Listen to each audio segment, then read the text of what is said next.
हुआ ज्वालामुखी, ईरान का धमाका, पहली बार दिखाया अंडरग्राउंड मिसाइल ड्रोन शहर। जानेंगे ईरान ने ऐसा कौन सा तहलका मचा दिया है। वहीं दूसरी तरफ देखने को मिल रहा है कि अमेरिका और भारत दोनों का एक्शन क्या बांग्लादेश के ऊपर होगा। जैक सुलिवन ने हाल फिलहाल में ऐसे कौन से संकेत दिए हैं। जियोपॉलिटिक्स में बहुत कुछ चल रहा है, हमेशा की तरह जानने को मिलेगा बहुत कुछ। आइए जानते हैं इन खबरों को विस्तार से। ईरान ने पहली बार अपने अंडरग्राउंड मिसाइल ड्रोन शहर को कैमरे पर दिखाया है, जिसने अमेरिका और इजराइल के होश उड़ा दिए होंगे। पश्चिम एशिया में चल रहे भीषण तनाव के बीच ईरान ने एक भूमिगत मिसाइल भंडारण सुविधा का अनावरण किया है। ईरान की तस्नीम न्यूज की रिपोर्ट के मुताबिक शुक्रवार को तेहरान ने घोषणा की है कि वह नई विशेष मिसाइलों का निर्माण कर रहा है। इस्लामिक रिवोल्यूशनरी गार्ड कॉर्प्स ने सुरक्षा बल के कमांडर मेजर जनरल होसेन सलामी और ब्रिगेडियर जनरल आमिर अली हलीजादोह को दिखाते हुए इस वीडियो को शेयर किया है। ईरानी न्यूज चैनल के बाद से इस साइट को सोता हुआ ज्वालामुखी कहा जा रहा है। ईरानी समाचार आउटलेट के मुताबिक अक्टूबर और अप्रैल में इजराइल के खिलाफ ईरान के ऑपरेशन का एक हिस्सा इस भूमिगत मिसाइल बेस का उपयोग करके किया गया था। शुक्रवार को ईरान के दक्षिणी पश्चिमी शहर आबादान में एक कार्यक्रम को संबोधित करते हुए सलामी ने यह भी घोषणा की कि IRGC एरोस्पेस फोर्स नई विशेष मिसाइलों का विकास कर रहा है। ईरानी न्यूज चैनल की तरफ से ये घोषणा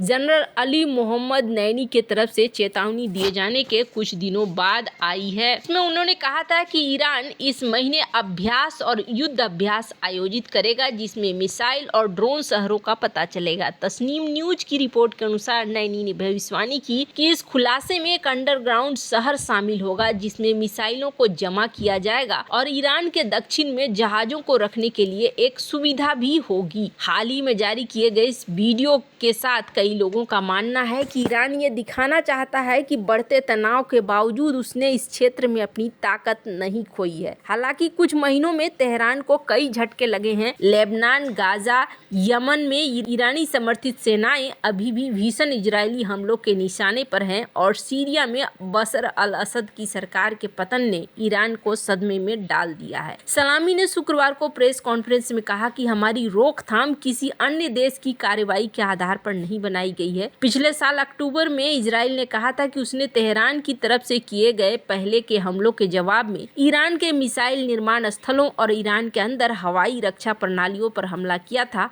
हमले के समय ईरान के विदेश मंत्रालय ने इजरायली हमले को अंतर्राष्ट्रीय कानून का स्पष्ट उल्लंघन कहा था और कहा था कि यह खुद की रक्षा करने का हकदार और बाध्य है। दिलचस्प बात यह है कि वीडियो भी अमेरिका के नवनिर्वाचित राष्ट्रपति डोनाल्ड ट्रंप के शपथ ग्रहण समारोह के कुछ दिन पहले जारी किया गया है। ट्रंप ने व्हाइट हाउस में अपने पहले कार्यक्रम में ईरान पर अधिकतम दबाव अभियान चलाया था। हालांकि अमेरिकी अधिकारियों ने इजराइल हमास युद्ध विराम समझौते की वार्ता के संबंध में आशा व्यक्त की है और उम्मीद जताई है कि 20 जनवरी को ट्रंप के पदभार ग्रहण करने से पहले इस पर सहमति बन जाएगी। खैर, अब यहाँ पर ईरान सिर्फ यही नहीं कर रहा है, बल्कि ईरान ने इन सब के बीच में अपना नया ड्रोन भी दिखाया है, जिस ड्रोन को माना जा रहा है कि ये ड्रोन अच्छा खासा ताकत रखता है और इस नए आत्मघाती ड्रोन के बाद दुनिया को वो अपनी नई ताकत को भी दिखला रहा है कि वो किसी से कम नहीं है। ईरान ने नए आत्मघाती रजवान को पेश किया है दुनिया के सामने। इसे इस्लामिक रिवोल्यूशनरी गार्ड कॉर्प्स के एक शोकेस के दौरान दिखाया गया है। हालांकि इसके बारे में कहा जा रहा है कि ये इजरायली ड्रोन की कॉपी है जो यूविजन हीरो सीरीज में काफी मिलता जुलता हुआ है। इजराइल की मीडिया आउटलेट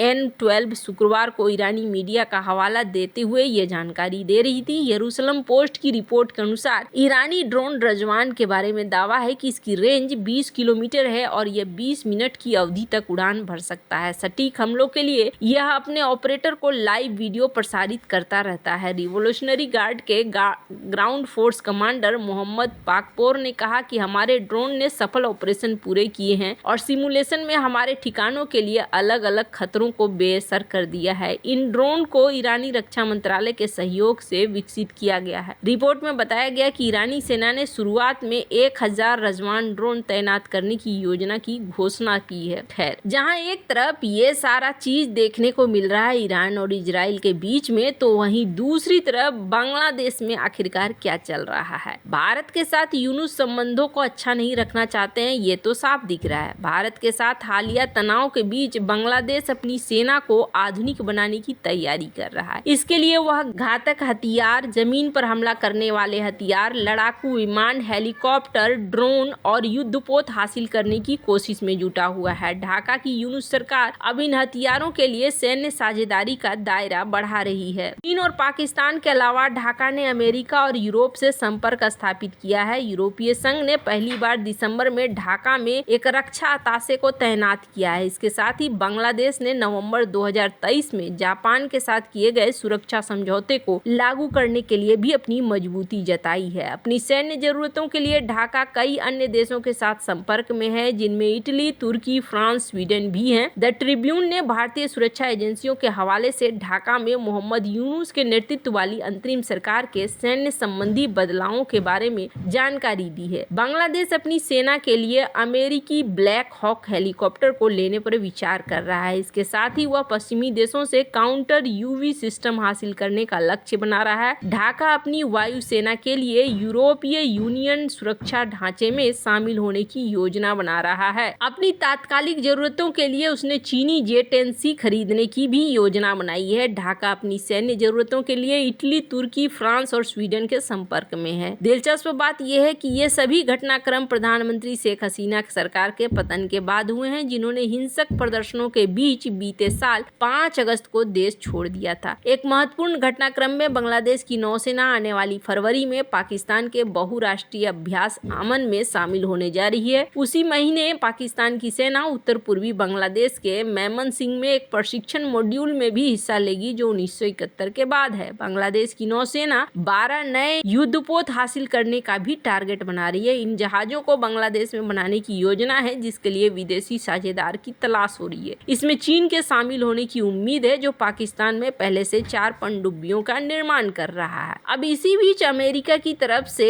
एक बयान आया है, पर उससे पहले आपको बता दूं, IMD के 150 साल पूरे होने के जश्न में भारत ने बांग्लादेश को भी न्योता दिया था, लेकिन इसमें बांग्लादेश शामिल नहीं हो रहा है और कहा कि चूंकि सरकारी खर्च पर गैर जरूरी विदेश यात्रा को नहीं करना है, इसीलिए हम यहाँ पर नहीं आ रहे हैं। 1 महीने पहले ही बांग्लादेश के मौसम विभाग के कार्यवाहक निदेशक मोमिन इस्लाम ने कहा कि उन्हें भारतीय मौसम विभाग से 150वीं वर्षगांठ का निमंत्रण मिला था, लेकिन ये नहीं पहुंचे हैं। 1875 में भारत मौसम विज्ञान विभाग की स्थापना हुई थी और हर साल ये न्योता जाता है, इसीलिए इस साल भी ये न्योता गया था, लेकिन ये नहीं आए हैं। अब अमेरिका ने जब NSA सुलिवन आए थे, तब दोनों के बीच में बातचीत हुई बांग्लादेश को लेकर और कहा गया कि भारत और अमेरिका दोनों मिलकर काम करेंगे ताकि बांग्लादेश को सुटेबल किया जा सके, स्टेबल किया जा सके। वहीं